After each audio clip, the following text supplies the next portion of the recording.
केउंझर आनंदपुर थाना बंचो छकरू लुट झरका ग्रिल फांकी 5 लाख ऊर्ध्व टंकार सुना रूपा अलंकार लुटि नहीं अभियोग होईछि।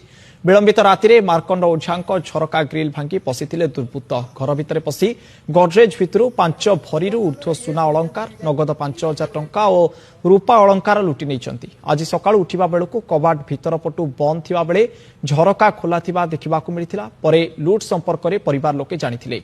एने आनंदपुर थाना रे अभियोग करा जायछि। किछि दिन भितर स्थानीय अंचल रे गोटिए परे गोटिए चोरी लोकंक मनरे भयर वातावरण खेलाई दैछि।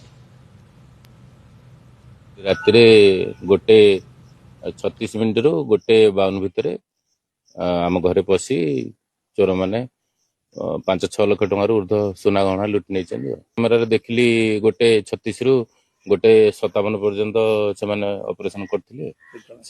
3 जन भाई देखा गोटे भांगी झरकार ग्रिल भांगी भितर पशि जहाँ थिला सुना अलंकार पैसा टंका किसी थिला सब नहीं जाइछन। मो पड़िसा घर मार्कंड दादा मार्कंड ओझा घरे गत काली राति दुर्बृत्त माने झरका काटी ग्रिल काटी पशि 5 लाख ऊर्ध्व सुना रूपा अलंकार सब चोरी नहीं।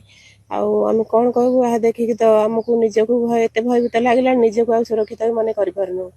एत सुना आम जीवन भी केतବେଳେ बलि पड़ीज आम कौन आउ सुना रूपा पिंधबू कि नाइबू कि घरे सुरक्षा सहित रही पारिबू। घर भीतर जदि आम सुरक्षित ना हो तो आम कौटी सुरक्षित भाव रही पारिबू।